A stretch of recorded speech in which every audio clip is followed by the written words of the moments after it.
On va aller en Néhémie, dans le livre de Néhémie au chapitre 9 ce matin. J'espère qu'en sachant qu'on est dans une série en Néhémie, depuis toutes ces semaines, tous ces mois, que ça vous donne envie d'aller lire le texte avant de vous présenter à l'église le dimanche matin, puis de vous préparer à recevoir la parole de Dieu. Si vous êtes nouveau à l'église d'Oxa aujourd'hui, si ça ne fait pas longtemps que vous mettez les pieds dans une église chrétienne, je veux vous dire, je vous comprends. Il y a plus de 20 ans maintenant, j'ai mis mes pieds dans une église chrétienne pour la première fois, puis entendre une gang de personnes chanter à propos du sang de Jésus, merci pour ton sang, ça sonne un peu bizarre les premières fois. Puis c'est correct. C'est correct. Aujourd'hui, vous allez peut-être comprendre un peu plus pourquoi est-ce qu'on chante et qu'on est reconnaissant pour le sang de Jésus qui a coulé pour nous. Pâques, c'est la fête qui est centrale au christianisme. C'est la fête qu'on a. On aime Noël. J'aime Noël vraiment beaucoup depuis que je suis un enfant de Dieu. J'aime penser à l'incarnation, au fait que Jésus est venu sur la terre, que Dieu s'est incarné, s'est fait chair, s'est enveloppé de la chair. Mais l'incarnation pointe vers la croix.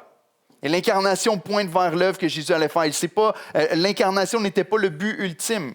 Le but, ce n'était pas juste que Dieu devienne un homme, mais il est devenu un homme pour pouvoir prendre notre place à la croix. La raison pour laquelle il y a autant de joie dans nos cœurs quand on se réunit ensemble le dimanche de Pâques, comme ça, vous savez, vendredi, c'était la Pâque juive et aujourd'hui, c'est la Pâque chrétienne. La date a changé lorsque Christ est venu sur la terre, parce que Jésus est mort sur la croix le jour de la Pâque, mais il est ressuscité le dimanche. Et c'est pour ça que les croyants se réunissent maintenant le dimanche au lieu du vendredi ou du samedi et qu'on célèbre la Pâque de cette manière-là. Ce matin, mon cœur serait que chacun d'entre nous puisse comprendre un peu mieux qu'est-ce que Christ a accompli à la croix. Et très souvent, lorsqu'on essaie puis la résurrection, puis quand on essaie de célébrer Pâques ou quand on parle de Pâques, on peut arriver à l'église le dimanche matin, avoir un message qui explique toutes les raisons pourquoi on devrait croire que Pâques s'est vraiment passé, tout ça. On l'a vu l'année passée. Et cette année, ce qu'on veut faire, c'est focusser particulièrement sur la raison pourquoi la venue de Christ était nécessaire. La raison pourquoi la mort de Jésus à la croix était nécessaire et la raison pourquoi la résurrection du Christ est aussi précieuse à notre cœur. Et je crois que dans la providence de Dieu, Néhémie 9 est un des plus beaux chapitres pour nous aider à comprendre ce que Christ a fait à la croix et la nécessité de la venue du Sauveur pour nous aujourd'hui. Alors, prenez votre Bible, vous allez en avoir besoin aujourd'hui. On a 38 versets à lire. On va y aller graduellement, étape par étape. Mais ce qui prend place ici dans le chapitre 9 de Néhémie, c'est le dernier livre, un des derniers livres en tout cas qui a été écrit, à part Michée peut-être. On se demande des fois lequel a été vraiment le dernier. Mais un des derniers livres historiques, le dernier livre historique qui a été écrit avant la venue du Seigneur sur la terre. Et dans le chapitre 9, on a un résumé. Les Lévites vont prendre un temps de prière avec le peuple. On va le voir ensemble. Et ce qui va prendre place ici, après avoir redécouvert la parole de Dieu, ils vont aller dans un temps de repentance extraordinaire en tant que peuple. Vous savez, au chapitre 8, le peuple a entendu la parole puis ils ont commencé à être attristés. Ils ont commencé à vouloir pleurer puis à vouloir se repentir de leurs péchés. Mais les autorités ont dit, c'est pas le temps. Aujourd'hui est une célébration. Aujourd'hui, on célèbre la fête des tabernacles. C'est le temps d'être dans la joie. Et ils ont passé 23 jours. Puis là, on arrive au 24e jour, puis ils reprennent où ils l'avaient laissé. Ils disent, OK, maintenant, les fêtes sont terminées. Pendant le 7e mois, il y avait beaucoup de fêtes. Les fêtes sont terminées. Maintenant, on revient à un moment de repentance spectaculaire. Et la repentance qui prend place dans le chapitre 9, je crois que c'est le genre de repentance qui devrait atteindre notre cœur, qui devrait nous conduire à plier le genou devant Christ et qui devrait nous conduire à être émerveillés de la grandeur de l'œuvre de Jésus à la croix et à la résurrection.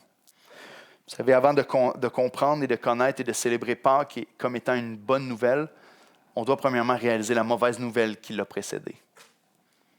On ne peut pas célébrer la grandeur de ce que Jésus a fait avant de comprendre la profondeur de notre péché et de notre besoin d'un sauveur. C'est exactement ce que le chapitre 9 de Néhémie fait. Il nous fait réaliser la grandeur de la bonté du Seigneur et notre petitesse et la profondeur du péché humain. Et ensuite de ça, qui nous pointe devant la croix pour nous dire, voici de quoi vous avez besoin. Donc, Néhémie fait un récapitulatif en Néhémie 9 de toute l'histoire de l'Ancien Testament. Vous êtes prêts pour ça? Il faut attacher votre ceinture solide, votre tuque avec de la broche, comme on dit en bon québécois. On va passer à travers l'histoire de la rédemption au complet à travers Néhémie 9. Puis on va voir pourquoi est-ce que Néhémie fait ça en ce qui concerne leur situation dans leur contexte et comment ça nous pointe vers la Pâque. Donc, le grand auteur de l'Écriture qui est le Saint-Esprit a choisi que dans le dernier livre historique, il allait avoir un récapitulatif, une interprétation même par les Lévites de l'histoire de l'Ancien Testament. Puis ensuite, il allait avoir un grand silence de 400 ans avant que le prochain prophète Jean-Baptiste arrive et donne le nouveau message, donne le message de Christ qui va arriver ensuite. C'est ce qu'on veut faire, c'est ce qu'on veut voir ensemble aujourd'hui. Pourquoi est-ce que Pâques est une aussi bonne nouvelle? Donc, tout simplement, l'idée principale, vous pouvez la retenir très facilement, la repentance te conduit à la vie. Néhémie 9 est une histoire d'une repentance grandiose auprès d'un peuple qui les conduit à recommencer à vivre pour Christ et qui, ultimement, les conduit à la vie en Christ, mais qui nous pointe vers la repentance ultime face à la croix qui nous amène à la vie éternelle. Donc, le but, c'est de se réjouir. Le but, c'est la vie de la résurrection, c'est la nouvelle vie en Jésus-Christ. Mais ça passe premièrement par la repentance. Donc, la repentance, c'est oui, une tristesse profonde sur nos péchés, mais c'est le chemin qui nous conduit à la grande célébration puis à la vie en Jésus-Christ. Donc, je vais lire les versets 1 à 5, vous donner une petite mise en contexte, et ensuite de ça, on va aller dans un mot de prière encore.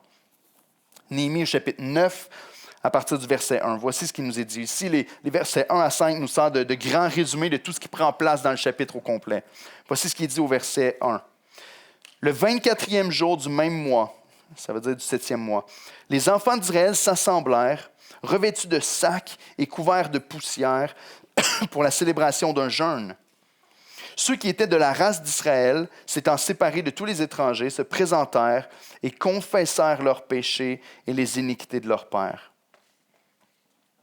Lorsqu'ils furent placés, on lut dans le livre de la loi de l'Éternel, leur Dieu, pendant un quart de la journée.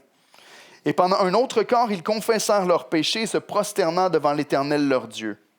Josué, Bani, Kadmiel, Shebania, Buni, Sherebia, Bani, Kenani montèrent sur l'estrade des Lévites et crièrent à haute voix vers l'Éternel, leur Dieu. Et les Lévites, Josué, Kadmiel, Bani, Ashabina, Sherebia, Odija, Shebania et Pétaja, dirent, « Levez-vous, bénissez l'Éternel, votre Dieu, d'éternité en éternité. Que l'on bénisse ton nom glorieux qui est au-dessus de toute bénédiction et de toute louange. » Voici l'appel au peuple qui est fait. Un grand rassemblement prend place. Mes frères et sœurs, on reprend là où on a laissé la dernière fois. On ne pouvait pas se repentir, on devait se réjouir et maintenant on doit aller dans la repentance. Ils se revêtent de sacs et de cendres. C'était des sacs avec des peaux d'animaux qui piquaient la peau, qui se mettaient sur eux. Ils jetaient du sable et de la poussière sur la tête et ils se repentaient. Ils ont publié un jeûne. Le peuple est réuni ensemble pour dire on veut jeûner. Le cœur ici était de dire, pareil comme le jeûne dans le Nouveau Testament, de dire on veut considérer que Dieu a une valeur plus grande que tout le reste dans notre vie. On veut revenir à l'Éternel avec un cœur sincère. On veut recommencer à vivre sous le regard de Dieu qui nous est favorable. Ici, le peuple s'approche du Seigneur de cette manière-là et ils confessent, regardez au verset 2, ils confessent leurs péchés et ils confessent les péchés aussi de leur père, de ceux qui étaient là avant eux. Ils reconnaissent l'état de pécheur dans lequel ils sont et l'état de pécheur dans lequel on est depuis tellement longtemps. Et dans les versets 6 à 37, on voit de quelle manière ils le font. Ils vont parler de tout ce qui s'est passé dans l'Ancien Testament, de quelle manière Dieu a été tellement bon, fidèle, juste et généreux, de quelle manière le peuple a été rebelle pendant tout ce temps-là. Et je crois que ce message-là nous amène à la croix et nous amène à la résurrection du Christ.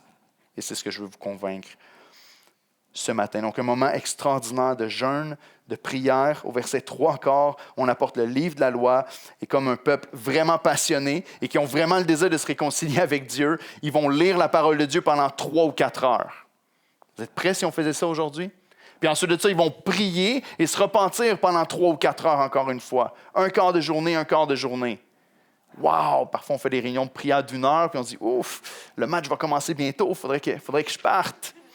Mais si on avait ce cœur passionné de dire, Seigneur, on a soif de toi, on désire te connaître, on désire te rencontrer. Il y a cette soif-là qui est ici. Le peuple passe une grande partie de la journée ici devant le Seigneur à écouter sa voix et ensuite de ça à se repentir et à confesser les péchés. Donc les choses que je veux qu'on voit ce matin, c'est que la grandeur de la bonté de Dieu va t'amener à la repentance. Et deuxièmement, la grandeur de la reconnaissance de tes péchés doit aussi t'amener à la repentance. Il y a un grand gouffre qui sépare Dieu et l'homme, puis qu'il y a juste une solution pour pouvoir réconcilier les deux. Et c'est la venue de Christ sur la terre. Est-ce que vous êtes prêts pour ça? La repentance conduit à la vie 100% du temps. Laissez-moi prier encore une fois.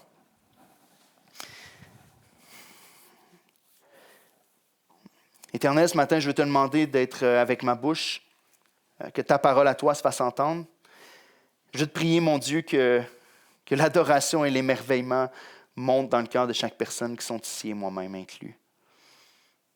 Éternel, on veut se réjouir, on veut voir la grandeur de ta bonté, de ta patience, de ta générosité, de ton amour, de ta compassion, de ta miséricorde, qui est répétée si souvent dans le texte ici.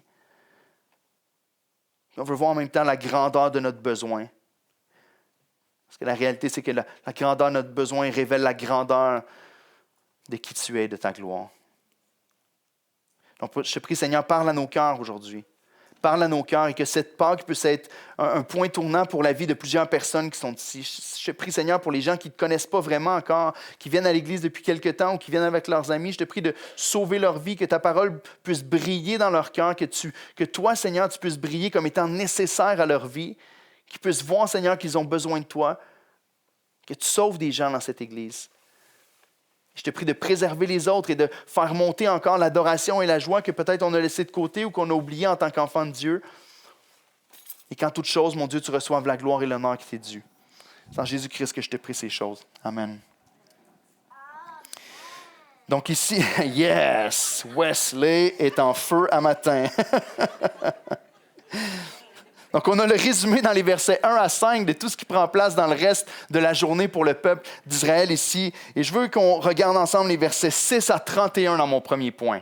Okay? 6 à 31, je vous garantis, ce ne sera pas si long que ça. Lorsqu'on lit un texte comme celui-là, il faut comprendre le contexte et pourquoi est-ce qu'il passe à travers toute l'histoire d'Israël ici. Et le but, on aurait pu faire une série extrêmement longue avec le texte de Néhémie 9. On aurait pu faire une série de 12 messages sur Néhémie 9 en retournant dans tous les textes de l'Ancien Testament pour voir de où il prend l'histoire. Mais le contexte de Néhémie 9 ici, il y a une raison pour laquelle il repasse sur chacune de ces histoires-là. Il y a un but pour lequel il repasse sur chacune de ces histoires pour que le peuple qui est là actuellement comprenne quelque chose à propos de Dieu et comprenne quelque chose à propos d'eux-mêmes. Donc, premièrement, la grandeur de sa bonté devrait te pousser à la repentance. On a un homme ici qui, poussé par le Saint-Esprit, a résumé et a interprété la théologie de l'Ancien Testament pour le peuple qui l'écoutait cette journée-là. Il y a une prédication qui est faite où on prend les textes de l'Ancien Testament puis on dit « Voici ce qui est dit, voici ce que l'Ancien Testament dit. » Et le peuple reçoit le texte de cette manière-là. C'est extraordinaire. Il nous donne la théologie biblique de l'Ancien Testament en quelques phrases seulement pour l'auditoire qui est devant lui. Ce que ça veut dire, c'est qu'il ne nous dit pas tout ce qui est possible d'être connu à propos de l'Ancien Testament, mais il dit ce qui est nécessaire pour le peuple qui est là aujourd'hui pour comprendre le message qu'il est en train de leur annoncer. Son résumé n'est pas celui que la majorité des gens aujourd'hui essaieraient de forcer sur la Bible. Qu'est-ce que les gens vous disent le plus souvent lorsque vous leur parlez de la Bible ou de la parole de Dieu? Qu'est-ce qu'ils vous disent le plus souvent sur le Dieu de l'Ancien Testament? C'est un Dieu méchant. C'est un Dieu dur, un Dieu qui punit, un Dieu que dès que tu pêches, il t'extermine. Un Dieu que, lorsque tu lis les textes, tu dis ça n'a pas de bon sens, il y a des génocides, des choses, il y a des guerres, il y a des choses terribles qui prennent place. En Néhémie, on a les Lévites qui interprètent l'Ancien Testament en disant c'est complètement fou d'avoir une pensée comme celle-là. Et qui interprètent l'Ancien Testament au complet en disant réalisez-vous la grandeur de la bonté de Dieu à chaque étape de sa relation avec les êtres humains. Et c'est ce que je veux vous montrer dans le texte qui est devant nous. Je crois que c'est ce que l'auteur voulait qu'on voit ici. Néhémie dit que c'est faux, ce n'est pas un Dieu méchant. Vous voulez le résumé complet de l'Ancien Testament? Dieu est miséricordieux. C'est la chose qui est répétée le plus souvent dans Néhémie 9 au complet. Dieu est miséricordieux dans la manière dont il va dealer avec Adam et Ève, dans la manière dont il va agir avec le peuple d'Israël qui sort de l'Égypte. Dieu est miséricordieux avec Abraham, il est miséricordieux avec Josué, il est miséricordieux avec toutes les personnes qui ont passé avant Néhémie jusqu'à ce jour. Et c'est en s'appuyant sur la miséricorde de Dieu qu'il peut faire monter la prière qu'il fait à ce moment-ci dans l'histoire. Pour dire, Seigneur, parce que tu l'as été tellement dans le passé, on croit que tu vas l'être encore aujourd'hui. Néhémie dit le résumé de qui est Dieu dans l'Ancien Testament. Ce n'est pas un Dieu méchant, dur, dont on ne veut pas s'approcher.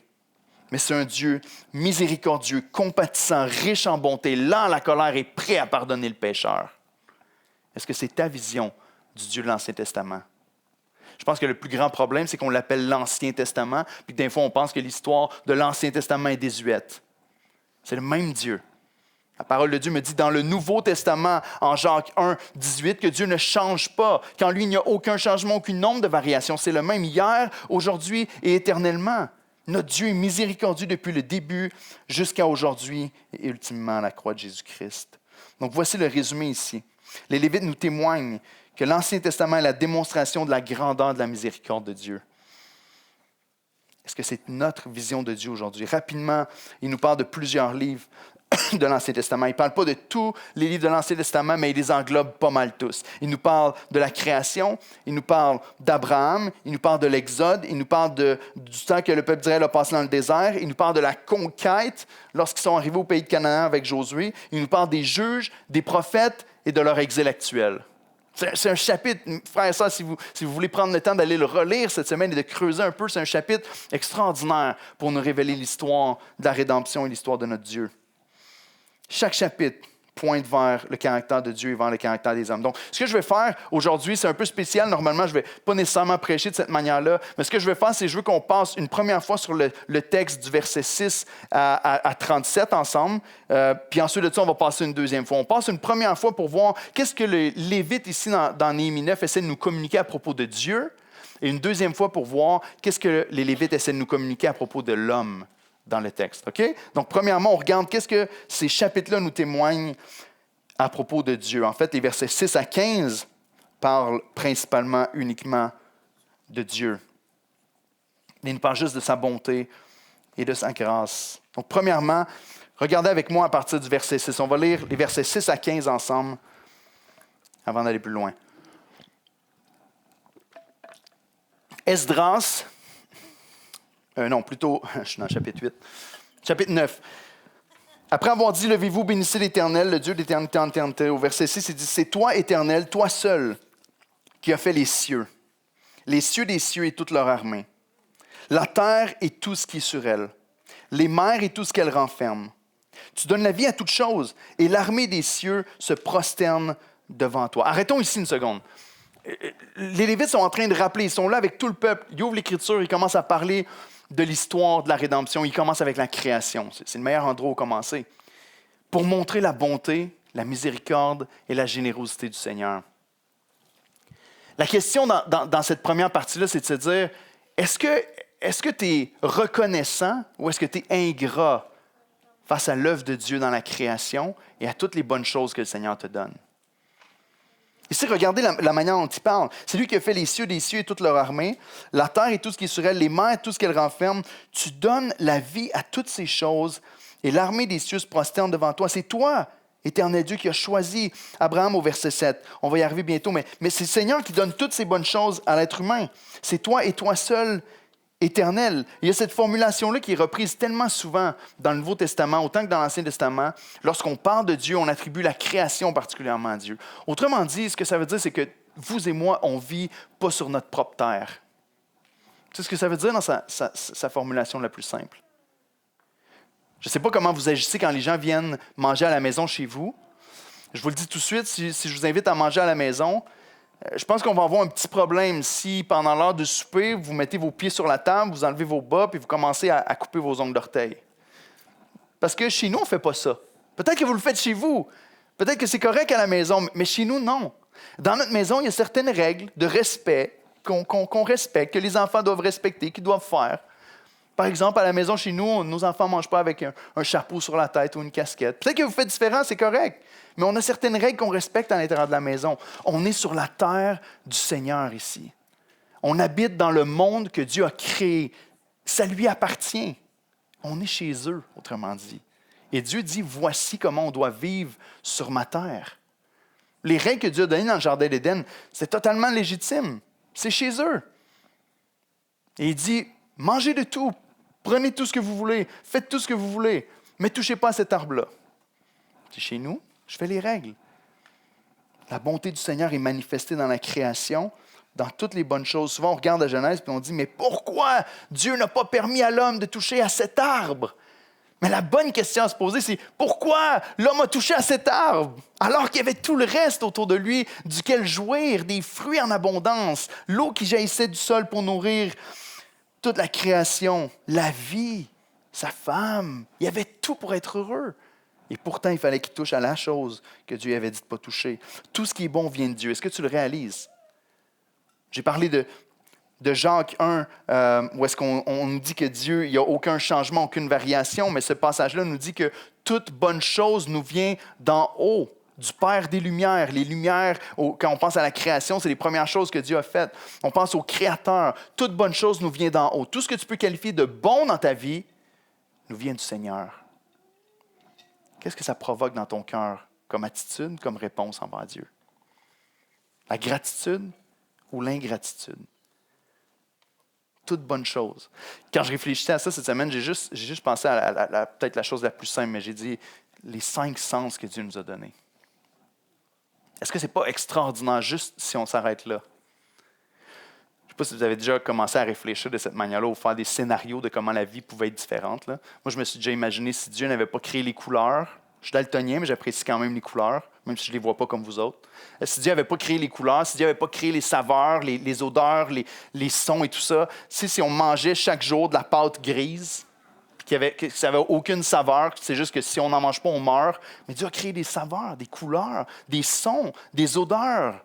Je ne sais pas si vous admirez, si vous êtes reconnaissant envers Dieu, ou si c'est des choses qui sont juste prises pour acquis. Des choses que tu peux voir avec tes yeux.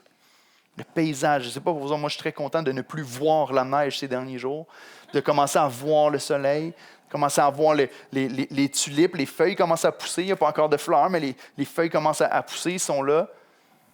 De voir les yeux verts de ma femme, de voir les beautés de la création que Dieu a faite autour de nous. L'ouïe, d'entendre les mélodies enchanteresses qui nous environnent. Pas juste les cris des enfants qui nous alertent qu'il y a quelque chose qui ne va pas bien, mais leur petite voix aussi quand ils disent « je t'aime », quand ils jouent dans la maison, quand ils rient ensemble. Les oiseaux qui chantent, les louanges de tes frères et sœurs à l'Église, les prières de l'Église et les pages des Bibles qui tournent. Quel son extraordinaire que le Seigneur nous permet d'entendre. Quelque chose d'extraordinaire que le Seigneur nous permet de voir. L'odorat qui te permet de sentir les parfums extraordinaires de tout ce qui t'environne. Les draps qui sortent de la sécheuse. Merci Seigneur. Non? Le son de la viande qui cuit sur le barbecue, hein, Francis? L'odeur d'un bon parfum, du printemps frais, le goûter. Gloire à Dieu pour les goûts qui existent dans la création. Combien c'est bon de se délecter d'une bonne tarte aux pacanes. Non, juste moi. Un bon brisket l'été. Non, il y a juste moi aussi. On est deux, hein? On a quelques-uns qui aiment ça. D'un bon repas chaud, bien préparé. Le toucher, encore une fois, réconfortant. Les couvertures chaudes qui sortent de la sécheuse. J'aime ça, les couvertures qui sortent de la sécheuse, beaucoup. La texture d'un ballon de basketball entre tes mains. Le son qu'il fait quand il rebondit sur l'asphalte. Le bon câlin de Sylvain le dimanche matin quand tu viens à l'église. Dieu nous a donné des sens pour s'émerveiller de la création qu'il a fait, parce que Dieu est un Dieu merveilleux, est un Dieu créateur, est un Dieu qui a fait les choses pour qu'on s'en délecte, et ça pointe vers son excellence à lui. Dieu est bon, Dieu est le créateur de toutes choses. Et la question, lorsqu'on regarde au texte ici, lorsque les Lévites font la lecture de ce texte-là, ils parlent de la création, c'est pour dire au peuple, réalisez-vous la grandeur de la bonté de notre Créateur qui vous a placé sur sa terre. Le texte continue avec les versets 7 et 8 pour parler d'Abraham. Il nous dit, « C'est toi, éternel Dieu. » Vous savez, l'expression qui revient le plus souvent dans Néhémie 9, c'est « toi ». Celui qui fait l'action est très, très clair dans Néhémie 9. C'est Dieu qui fait l'action en toutes choses. Au verset 7, il dit, « C'est toi, éternel Dieu, qui as choisi Abraham, qui l'a fait sortir d'Ur en Chaldée, qui lui a donné le nom de Abraham. Tu trouvas son cœur fidèle devant toi. Tu fis alliance avec lui et tu promis de donner à sa postérité le pays de Canaan, des Hétiens, des Amoréens, des Phéréziens, des Jébusiens, des Girgasiens, et tu as tenu ta parole, car tu es juste. » Encore une fois, il repasse à travers l'histoire d'Abraham pour dire, « Seigneur, ta bonté s'est encore manifestée. Non seulement tu as créé un monde, mais tu as aussi créé un peuple en choisissant Abraham. De lui allait sortir une postérité. De lui allait sortir ton peuple qui allait étendre la connaissance de Dieu sur toute la terre.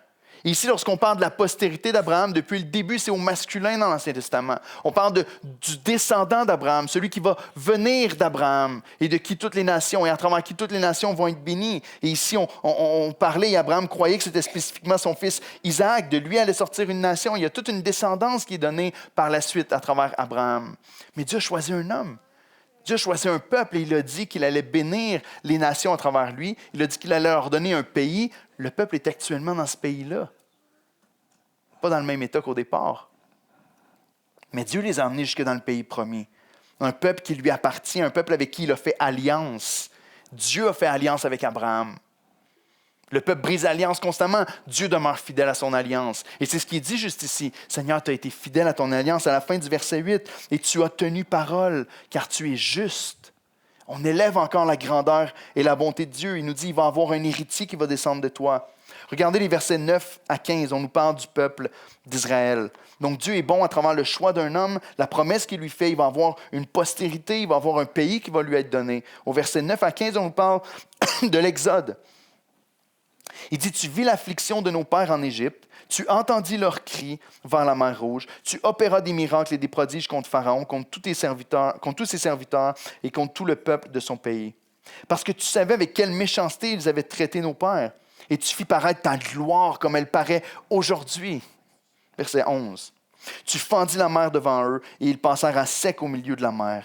Mais tu précipitas dans l'abîme comme une pierre au fond des eaux, ceux qui marchaient à leur poursuite. Tu les guidas le jour par une colonne de nuée, grâce, et la nuit par une colonne de feu, grâce, et tu les éclairais dans le chemin qu'ils avaient à suivre. Tu descendis sur la montagne du Sinaï, tu leur parlas du haut des cieux, et tu leur donnas des ordonnances justes, des lois de vérité, des préceptes et des commandements excellents. Verset 14. Tu leur fis connaître ton saint sabbat, et tu leur prescrivis par Moïse, ton serviteur, des commandements, des préceptes et une loi. Verset 15. Tu leur donnas encore une fois du haut des cieux du pain quand ils avaient faim. Tu fis sortir de l'eau du rocher quand ils avaient soif, et tu leur dis d'entrer en possession du pays que tu avais juré de leur donner. Juré à qui? À Abraham. Dans l'Exode, on voit que le Seigneur entend la prière de ses enfants. Ils sont en Égypte, ils sont sous l'esclavage, ils souffrent. Dieu est bon. Dieu, il écoute ses enfants, il entend leurs prières et il envoie quelqu'un pour les sauver. Il fait des prodiges extraordinaires. Je ne sais pas comment on peut arriver à voir la méchanceté de Dieu quand on voit ce Dieu-là qui fait les 10 plaies d'Égypte. Où est-ce qu'à chaque fois, le Pharaon avait l'occasion de se repentir, Dieu envoie les 10 plaies, des signes extraordinaires du haut des cieux à travers son serviteur Moïse, pour délivrer son peuple avec une grande puissance, pour montrer qu'il domine sur toutes les autres fausses divinités qui existent à l'époque.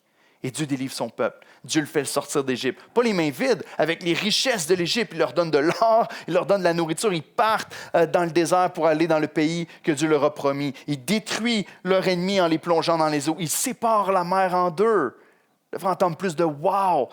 Dieu est grand, Dieu est puissant, Dieu est extraordinaire. Il a fait des miracles pour son Église. Il a fait des choses qui sont fantastiques. Il a détruit l'ennemi. Il est celui qui les a guidés, le chemin, pendant qu'ils marchaient dans le désert. Il est descendu sur la montagne, il a donné sa parole. Voici de quelle manière vous devez vivre pour être heureux et pour être libre. Il leur pourvoit du pain qui descend du ciel. Même que la Bible nous dit que ça goûtait des gâteaux de miel, la manne. Le peuple est nourri avec un pain qui descend du ciel, avec l'eau qui sort d'un rocher lorsqu'il y avait soif. Il leur promet qu'ils vont entrer dans le pays. Regardez encore une fois les versets 16 à 19. Voici ce que Dieu a fait, la grandeur de Dieu dans l'Exode. Versets 16 à 19. La réponse des hommes. Mais nos pères se livrèrent à l'orgueil et raidirent leur cou, n'écoutèrent point tes commandements. Ils refusèrent d'obéir et ils mirent en oubli les merveilles que tu avais faites en leur faveur.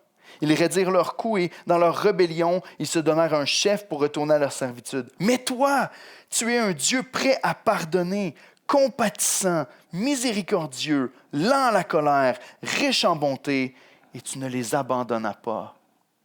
Ça, c'est notre Dieu, dans l'Ancien Testament.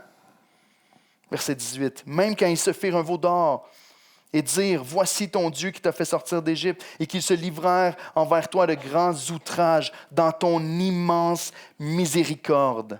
Ça, c'est pas un peu de miséricorde, hein? C'est pas de la petite miséricorde. C'est pas comme tu leur as fait un peu miséricorde. Dans ton immense miséricorde, au verset 19, tu ne les abandonnes pas au désert. Et la colonne de nuée ne cessa pas de les guider le jour dans leur chemin, ni la colonne de feu de les éclairer la nuit dans le chemin qu'ils avaient à suivre. Encore une fois, alors que le peuple est rebelle, que le peuple s'oppose à Dieu, Dieu répond encore une fois et on répète dans ta miséricorde, dans ton immense miséricorde, dans ta grande bonté, tu es lent à la colère. Le Seigneur est bon envers son peuple, même lorsque son peuple n'est pas bon envers lui. Dieu est tellement, tellement bon. Versets 20 à 21, on nous parle de la provision. Je passe avec vous rapidement, OK? 20 à 21, il dit « Tu leur donnas ton bon esprit pour les rendre sages. » Ici, on parle probablement du moment où est-ce que, à l'époque de Moïse, où Dieu a envoyé son esprit sur 70 hommes pour venir l'aider à diriger le peuple avec lui. Il a envoyé son esprit pour les rendre sages et pour les aider à guider dans le désert, verset 20. Tu ne refusas pas ta manne à leur bouche et tu leur fournis de l'eau pour leur soif. Verset 21. Pendant 40 ans, tu pourvus à leur entretien dans le désert et ils ne manquèrent de rien. Leurs vêtements ne s'usèrent point, leurs pieds ne s'enflèrent point. Quel bon Dieu. Je ne sais pas si vous avez déjà pourvu aux besoins de quelqu'un. Certains parents ont pourvu aux besoins de leur enfant pendant un bon bout de temps. Pendant 40 ans, imaginez-vous le nombre en argent que ça fait de pourvoir aux besoins d'un peuple aussi nombreux, probablement proche d'1 million du peuple d'Israël à l'époque qui marchait dans le désert. Dieu a pourvu à tous leurs besoins. Ils n'ont jamais manqué de rien.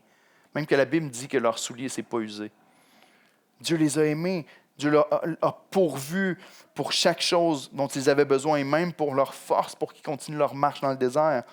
Au verset 22 à 25, on nous parle de la conquête. Donc là, on arrive avec Josué. Lorsque le peuple arrive dans le pays promis, ils sont capables de saisir le pays promis. Verset 22 à 25, il nous est dit « Tu leur livras des royaumes et des peuples, dont tu partageas entre eux les contrées. Il y a la division du pays qui a été faite. Ils possédant le pays de Sion, roi de Hesbon, le pays d'Og, roi de Bassan. Tu leur multiplias leurs fils comme les étoiles des cieux, la promesse faite à Abraham. Tu les fis entrer dans le pays dont tu avais dit à leur père qu'ils prendraient possession. Encore une fois, la promesse à Abraham.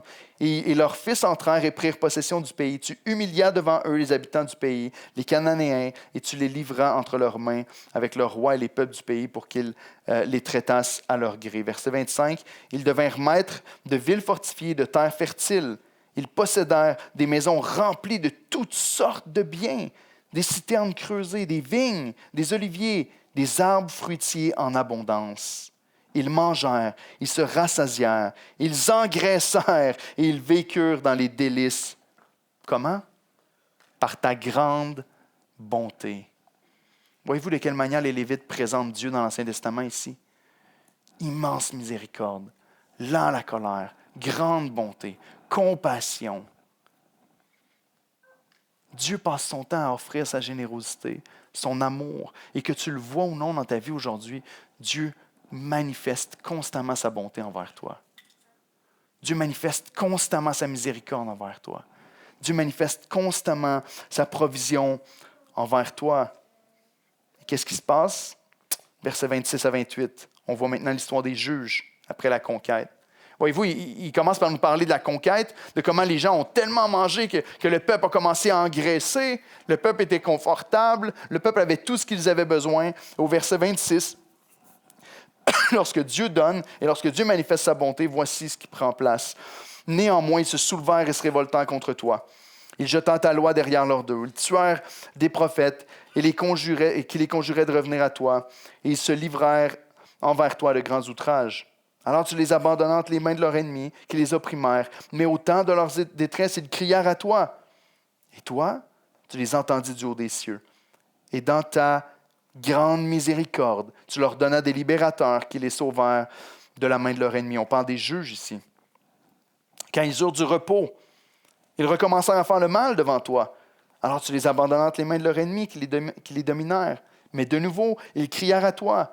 Et toi, tu les étendis du haut des cieux, et dans ta grande miséricorde, tu les délivras maintes fois. Libérateur après libérateur. Mais chaque libérateur qui venait pour aider le peuple d'Israël se rebellait aussi contre Dieu. Chaque libérateur qui venait, les juges qui étaient envoyés, continuaient à pécher contre Dieu et se détournaient de Dieu. Qu'est-ce qui arrivait? Le peuple était encore dans le même problème qu'il était auparavant. Les libérateurs n'arrivaient jamais à sauver pleinement le peuple. Quand on arrive au verset au verset 29 à 31, on parle des prophètes et des rois.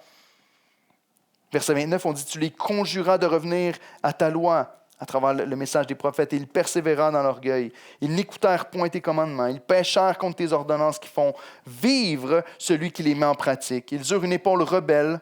Ils raidirent le cou et ils n'obéirent point. Tu les supportas de nombreuses années. Tu leur donnais des avertissements par ton esprit, par tes prophètes, et ils ne prêtèrent point l'oreille. Alors tu les livras entre les mains du peuple étranger. Mais, verset 31, dans ta grande miséricorde, tu ne les anéantis pas et tu ne les abandonnas pas, car tu es un Dieu compatissant et miséricordieux. Donc, voici la revue complète. Au verset 32, on tombe dans la situation actuelle du peuple, mais voici la revue complète de l'Ancien Testament selon les Lévites et selon le Néhémie 9. Dieu est bon. Voyez-vous ça?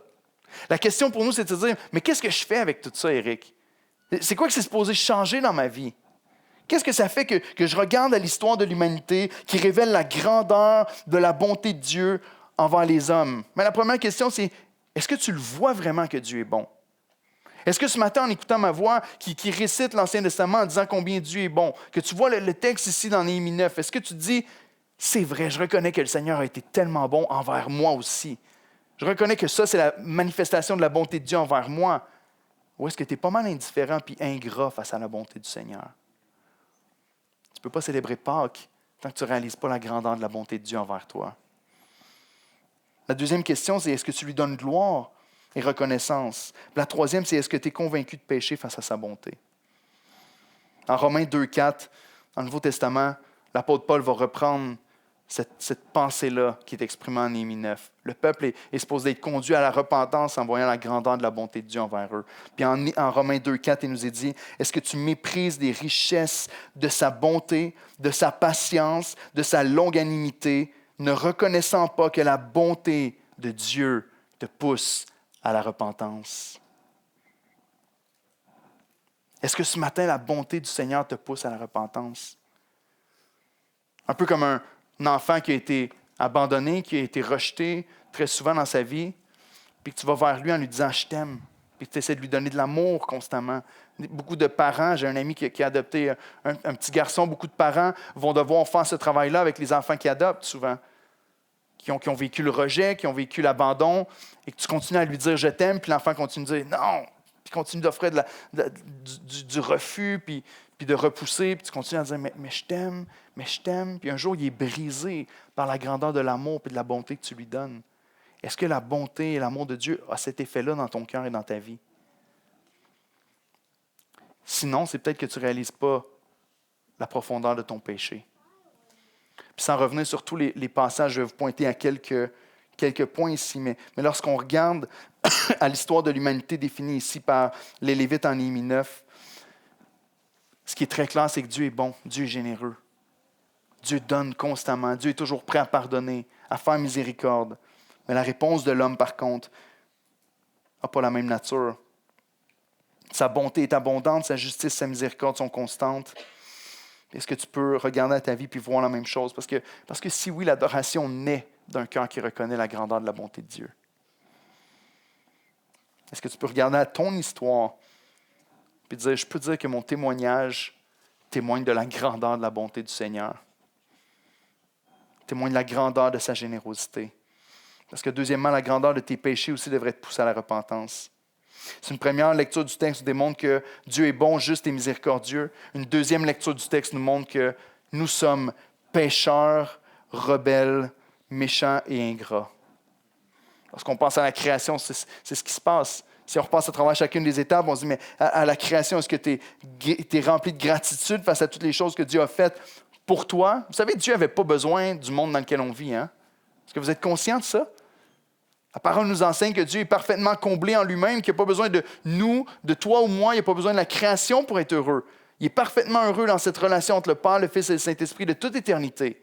Il le fait par débordement d'abondance pour te permettre à toi et à moi de connaître la grandeur de son amour et de sa bonté. Avec Abraham, lorsqu'on pense aux alliances que Dieu a faites avec Abraham, le peuple, même Abraham lui-même, n'a pas été capable d'être totalement fidèle à l'alliance que Dieu avait faite avec lui. Il y a eu la rébellion directement, même avec ses fils. Et chacun d'entre nous, on est infidèle à l'alliance que Dieu fait avec Abraham, mais Dieu demeure fidèle. Dieu s'est choisi un peuple. Et Dieu a dit qu'il allait avoir une grande multitude qui allait naître de lui. Dans l'Exode, malgré les miracles, la provision, le peuple fait quoi constamment? Il le rejette. Lorsque Dieu donne de l'eau d'un rocher, ce n'est pas parce que Dieu s'est dit, bon, ben maintenant, je vais faire un autre miracle dans le désert. C'est parce que le peuple se plaint contre Dieu. Ah, tu nous as amenés ici pour mourir. Constamment, ils vont dire, c'était pas assez grand en Égypte pour avoir des tombes pour chacun de nous, fait que tu nous amènes dans le désert pour qu'on meure et qu'on soit juste enterrés dans le sable. Constamment, ils se rebellent contre Dieu. Seigneur, en Égypte, on mangeait de la viande. Le Seigneur leur envoie tellement de viande, des cailles qui viennent par milliers. Le peuple dit, on avait de la nourriture à manger en Égypte. Il leur fait pleuvoir du ciel de la manne qui goûte le gâteau de miel. Le Seigneur pourvoit constamment et le peuple chiale et se plaint et rejette Dieu constamment jusqu'à se faire un veau d'or. À se faire un veau d'or, aller dans l'idolâtrie puis l'appeler Dieu. Lui donner le nom YHWH du Dieu qui l'a fait sortir d'Égypte. Il dit, voici ton Dieu. Le peuple est méchant, rebelle. Il rejette le Seigneur constamment. Quand on pense à la compassion de Dieu face à leur péché, lorsqu'on pense à leur rébellion, verset 16, à leur orgueil, qui n'écoutent pas la parole, qui sont indociles, le Seigneur continue de leur envoyer des hommes pour leur parler de la parole de Dieu puis les ramener à lui. Lorsque le peuple oublie la parole de Dieu, qu'ils veulent un autre chef, le Seigneur continue d'envoyer des hommes vers eux puis de les appeler à lui. Dans le désert, ils pourvoient à tous leurs besoins. La Bible nous dit même que leurs sandales n'étaient pas usées lorsqu'ils avaient fini leur voyage pendant 40 ans dans le désert.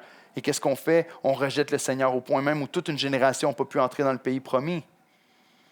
Des complaintes qu'on pourrait même qualifier de démoniaques. Lorsqu'il y a la conquête avec Josué, qu'ils arrivent dans le pays promis, que Dieu leur dit, vous devez exterminer tous les peuples, qui étaient des peuples qui étaient extrêmement méchants, rebelles contre Dieu, qui offraient leurs enfants même à sacrifice. Dieu dit, vous devez éliminer tous les peuples qui sont là à Canaan. Mais le peuple en laisse. Le peuple d'Israël dit, on ne va pas éliminer celui-là, on ne va pas chasser celui-ci. Puis qu'est-ce qui se passe? Le peuple, finalement, commence à adorer des faux dieux, commence à adorer toutes sortes d'idoles et se rebeller contre Dieu. La bonté du Seigneur est manifestée. Puis ce que ça provoque chez les gens, c'est de la rébellion au lieu de provoquer la repentance, au lieu de provoquer l'admiration, l'adoration envers Dieu. Lorsque les juges arrivent, qui constamment vont se rebeller contre Dieu, vont se faire des faux dieux, vont faire des crimes qui sont atroces, vont aller même jusqu'à eux-mêmes faire comme les autres peuples et brûler leurs enfants en sacrifice et rejeter la parole de Dieu, Dieu envoie constamment des libérateurs encore et encore. Avec les rois, avec les prophètes, c'est la même chose. Pourquoi est-ce que les rois existent? Pourquoi est-ce qu'on a le roi David, qui est probablement le plus grand personnage de l'histoire d'Israël et du peuple juif? Parce que le peuple a dit, on ne veut pas de Dieu comme roi. Donne-nous un roi comme les autres peuples. On veut un roi humain. Et Dieu répond à leurs prières. Dieu leur donne un roi qui finalement va être leur représentant. Puis le peuple continue à se rebeller. Les prophètes, la même chose. Ésaïe, un des plus grands prophètes de l'Éternel, qui a parlé de la part de Dieu, qui les appelait à se repentir constamment. On a fait quoi avec Ésaïe? On l'a mis dans un tronc d'arbre puis on l'a coupé en deux. Les prophètes ont été tués un après l'autre. Et là, on arrive au verset 32 à 37, puis on voit l'exil actuel du peuple. Pourquoi est-ce qu'ils se rappellent de toute cette histoire-là? Parce qu'ils veulent se mettre dans la repentance devant Dieu et dire, Seigneur, maintenant entends notre prière. On réalise ta bonté à travers toute l'histoire de l'Ancien Testament. On réalise ta bonté qui a été manifestée constamment envers nous. On réalise notre rébellion. On confesse nos péchés, on confesse les péchés de nos pères, puis on confesse nos péchés. Pour verset 32 à 37, voyez-vous l'état dans lequel ils se trouvent. Regardez avec moi. Ensuite, on va aller dans la conclusion avec Jésus. Au verset 32, il nous est dit, « Et maintenant, ô notre Dieu, Dieu grand, puissant et redoutable, toi qui gardes ton alliance et qui exerces ta miséricorde, ne regarde pas comme peu de choses toutes les souffrances que nous avons éprouvées. Nous, nos rois, nos chefs, nos sacrificateurs, nos prophètes, nos pères et tout ton peuple, depuis le temps des rois d'Assyrie jusqu'à ce jour. Tu as été juste dans tout ce qui nous est arrivé, car tu t'es montré fidèle et nous avons fait le mal. Nos rois, nos chefs, nos sacrificateurs et nos pères n'ont point observé ta loi. Ils n'ont pas été attentifs ni à tes commandements, ni aux avertissements que tu leur adressais. Pendant qu'ils étaient les maîtres au milieu des bienfaits nombreux que tu leur accordais, dans le pays vaste et fertile que tu leur avais livré, ils ne t'ont pas servi et ils ne se sont pas détournés de leurs œuvres mauvaises. Et aujourd'hui, verset 36, nous voici esclaves. Nous voici esclaves sur la terre que tu as donnée à nos pères pour qu'ils jouissent de ses fruits et de ses biens. Elle multiplie ses produits pour les rois auxquels tu nous as assujettis, à cause de nos péchés. Ils ne se trompent pas ici. Ils ne se disent pas c'est pour une autre raison, c'est parce que tu es méchant. Ils reconnaissent que c'est nos péchés qui nous ont emmenés ici. Les rois ennemis dominent à leur gré sur nos corps et sur notre bétail et nous sommes dans une grande angoisse. Et voici ce qui se passe en Néhémie 9. Le peuple se rappelle de toute cette histoire-là du passé, de la bonté de Dieu manifestée envers eux, de la grandeur des péchés de leur père envers ce Dieu bon et généreux. Et ensuite de ça, ils regardent à eux dans leur situation actuelle en disant, « Seigneur, on reconnaît que la situation dans laquelle on se trouve, depuis la Syrie qui les a conquis, Babylone, depuis les Perses qui sont maintenant en train de dominer sur eux, on reconnaît que c'est à cause de nos péchés qu'on se trouve dans cette situation-là. Que ce n'est pas parce que tu es méchant. Ton jugement est juste, Seigneur, envers nous. Maintenant, on se repent devant toi. Puis on croit que tu es le Dieu qui peut répondre à nos prières, puis on croit que tu es le Dieu qui peut nous donner miséricorde, puis on croit que tu es le Dieu qui peut nous libérer parce que tu l'as fait dans le passé, puis tu ne changes pas, puis tu vas le faire encore pour nous. » Voici le grand topo de Néhémie 9. Dieu est bon, on est rebelle et méchant. La question est comment est-ce que Dieu peut amener à réconcilier l'homme et Dieu?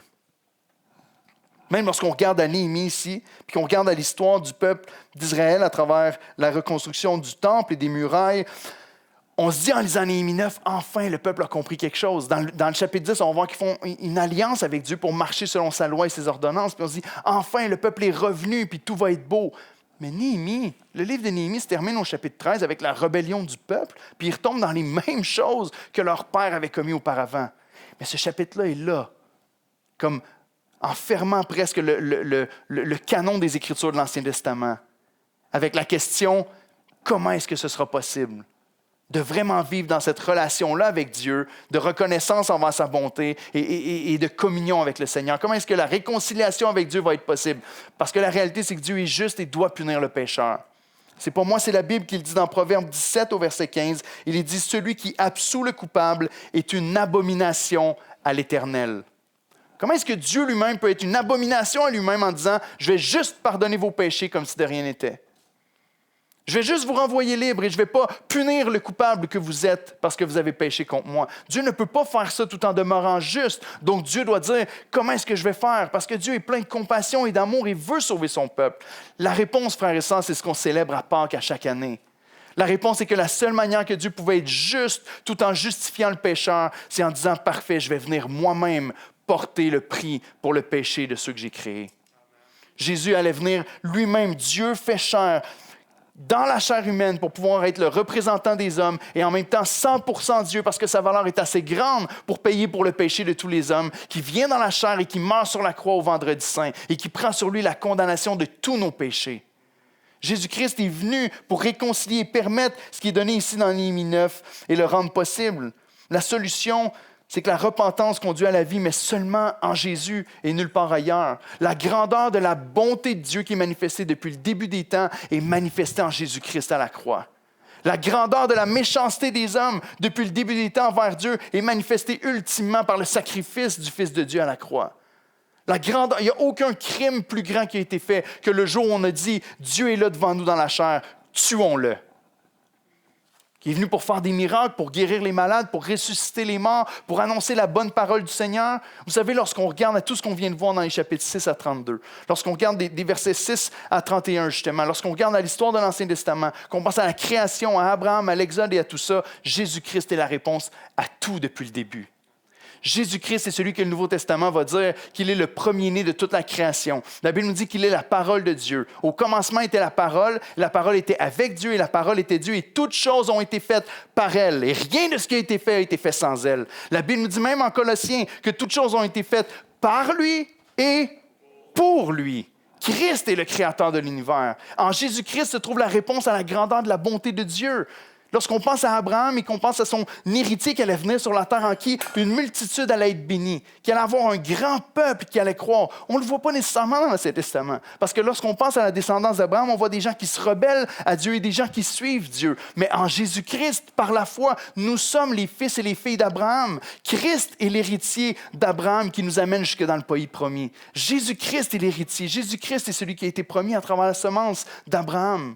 Jésus est celui qui a été promis même lorsque Adam et Ève ont péché dans le jardin d'Éden. Lorsque Dieu a dit dans ce qu'on appelle le proto-évangile, l'évangile avant que l'évangile soit proclamé. Dans Genèse 3,15, lorsqu'il dit la descendance, encore une fois masculin en hébreu, la descendance de la femme va écraser la tête du serpent et lui va lui blesser le talon. C'est ce que Jésus a fait à la croix. Il a détruit les puissances des ténèbres, il a détruit la puissance de Satan, alors que lui, il a seulement tué son corps. Lorsqu'on pense à l'histoire de l'Exode, Ce qui est étrangement absent de tout le livre de Néhémie. Savez-vous ce que c'est? On a vu le mois numéro 7 dans Néhémie 8. On voit les célébrations qui prennent place. On voit la fête des tabernacles. On voit toutes sortes de célébrations, la fête des trompettes même. Ce qui est étrangement absent en Néhémie 8, c'est le Yom Kippour. La fête de l'expiation est absente de tout le chapitre. Il n'y a aucune célébration de la fête de l'expiation. Lorsque les Lévites en Néhémie 9 nous parlent de toute l'histoire de la création jusqu'à eux aujourd'hui, il n'y a aucune référence à l'agneau de Dieu qui est donné. Le livre juste avant le grand silence de 400 ans, où Jean-Baptiste allait arriver dans le désert pour crier « Voici l'agneau de Dieu qui ôte le péché du monde. Voici le Yom Kippour. Voici celui qui expie tous nos péchés. Voici celui qui allait porter notre honte. » Dans l'Exode, le centre de la fête de l'Exode ou de la libération d'Israël de l'Égypte, c'est un agneau qui est sacrifié. Un agneau qui allait être sacrifié et son sang mis sur les linteaux de la porte qui allait faire que la mort allait passer au-dessus et qui n'allait pas atteindre les gens qui étaient dans la maison. Christ est cet agneau-là qui a été sacrifié pour nous. Lorsqu'on pense à tous les Lévites, au Deutéronome, lorsqu'on pense à tout le système sacrificiel de l'Ancien Testament, la parole de Dieu nous dit que Jésus sur la croix a dit « Tout est accompli ». Le grand prêtre a offert le sacrifice parfait sur la croix pour qu'il n'y ait plus jamais d'effusion de sang parce que son sang a couvert tous nos péchés. Christ est celui qui a été annoncé depuis l'Ancien Testament jusqu'à aujourd'hui lorsqu'on pense à la rébellion des juges, sauveur après sauveur qui ne peuvent jamais apporter vraiment la libération au peuple. Christ est le juge ultime qui vient sur la terre, qui détruit la mort une fois pour toutes, qui détruit l'inimitié qu'il y a entre nous et Dieu et qui nous réconcilie avec le Père pour toute l'éternité. Jésus est le roi des rois et le Seigneur des seigneurs. Les rois ont été donnés, mais jamais un roi a pu être parfait et a pu conduire le peuple là où il devait être. Tous les rois ont failli. Tous les rois ont échoué, mais Jésus, la parole de Dieu nous dit qu'il est le roi des rois. Après sa mort sur la croix, il est ressuscité le 3e jour, il est monté au ciel, il est assis à la droite de Dieu et il règne pour l'éternité. C'est notre roi qu'on célèbre à Pâques. Jésus-Christ est le seul qui est venu pour nous donner la parole parfaite de Dieu. Sur le mont du Sinaï, la parole a été annoncée, la loi de Dieu a été donnée au peuple. Jésus-Christ est descendu du ciel pour être la parole incarnée, pour nous donner le message de Dieu lui-même, le prophète de tous les prophètes, qui nous a révélé parfaitement le Père. Il a dit, si vous m'avez vu, vous avez vu le Père. Qu'est-ce que vous voulez de plus pour que l'adoration monte dans votre cœur? Christ est le centre de la parole de Dieu depuis le début jusqu'à aujourd'hui. Christ est celui qui a accompli notre Pâques pour nous. Il est celui qui pourvoit à tous nos besoins. La parole de Dieu nous dit que si on a Christ, on n'a besoin de rien d'autre. En lui, vous avez tout pleinement reçu. Qu'est-ce que Dieu peut nous donner de plus que Christ lui-même? Dieu est descendu sur la terre et il a porté sur lui le jugement qui nous était dû. Voyez-vous tout ce qui est énuméré dans l'Ancien Testament et ce qui nous est dit au verset 32 lorsqu'ils pensent à leur situation actuelle, ils disent « Ne regarde pas comme peu de choses la souffrance de ton peuple. » 400 ans plus tard, Dieu va descendre lui-même sur la terre. Il ne va pas juste regarder avec compassion la souffrance de son peuple, mais la Bible nous dit qu'il va venir sur la terre et qu'il va porter sur lui-même la souffrance de son peuple. Ésaïe 53 avait prophétisé en disant « C'est pour nous qu'il est brisé, que Dieu a trouvé bon même de le juger pour nous. Il a porté nos péchés, c'est de nos iniquités qu'il s'est chargé. Comme une brebis muette devant ceux qui l'attendent, il a été livré à la croix pour notre salut. » Celui qui a dit avant qu'Abraham fût, je suis, celui qui était 100% Dieu et 100% homme pour accomplir notre libération et qui n'est pas resté dans la tombe. Les musiciens peuvent s'approcher, on va terminer avec un mot de prière. Jésus n'est pas resté dans la tombe, frères et sœurs. Tu ne peux pas te réjouir du message de Pâques tant que tu n'as pas compris la grandeur de la bonté de Dieu manifestée envers nous depuis le début des temps, la grandeur de notre méchanceté qui fait qu'on est sous un jugement et sous une condamnation éternelle, à moins que Dieu s'incarne et qu'il vienne nous sauver pour demeurer juste tout en justifiant les pécheurs. Et il l'a fait en Jésus-Christ, notre Seigneur. C'est pour ça qu'à Pâques, on aime dire « Il est vivant ». Et là, vous êtes supposé répondre « Il est ressuscité ». Il est vivant. Qui? Qui? Amen. Notre Sauveur est vivant. Notre Sauveur est vivant, il nous a sauvés. Ce qui veut dire qu'on n'a plus besoin de se cacher derrière notre honte. On n'a plus besoin de se cacher derrière notre justification, d'essayer de faire toutes sortes d'œuvres pour essayer de gagner notre ciel ou d'être reconnu comme bon devant le Seigneur. Et tout ce qu'on a à faire, c'est se tourner vers Dieu, se tourner vers Christ avec foi. En Seigneur, je crois que ce que tu as fait est complet. Je crois que c'est vrai que lorsque tu es mort sur la croix, tout a été accompli à ma place.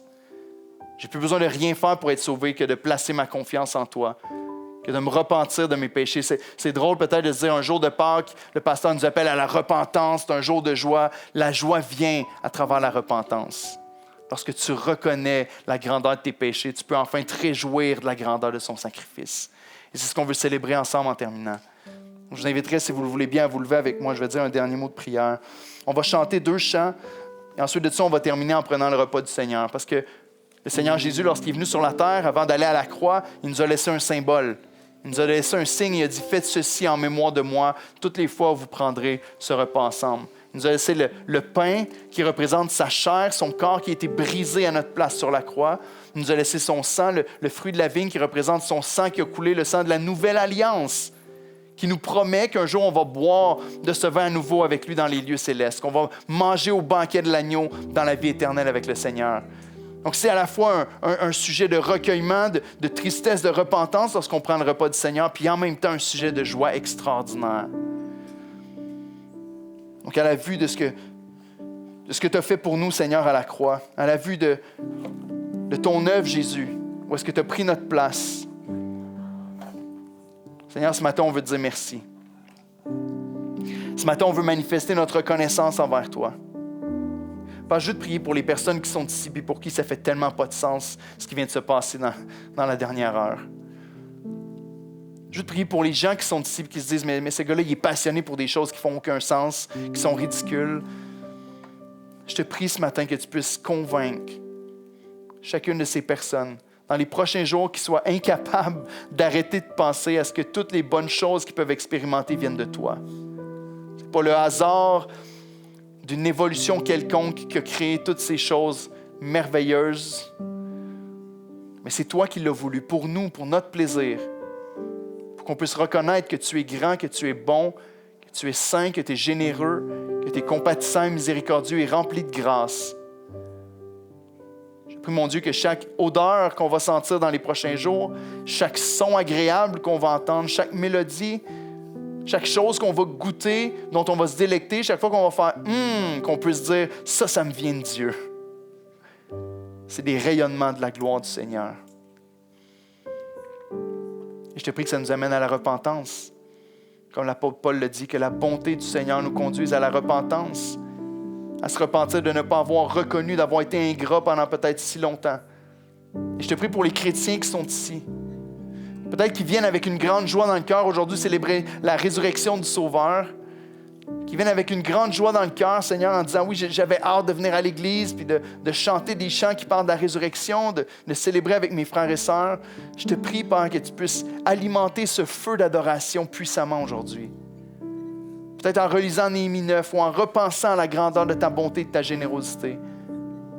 En repensant à la grandeur de la grâce imméritée qu'on a reçue en Jésus. Parce qu'on regarde à l'histoire de l'humanité, on ne peut pas dire qu'on est différent de tous ceux qui ont passé avant nous. On ne mérite pas ça, mon Dieu. Merci pour Jésus. Merci pour la croix. Merci pour la résurrection. Merci pour la promesse de la vie éternelle.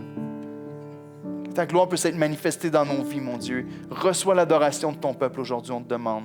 En Jésus-Christ, notre Sauveur. Amen.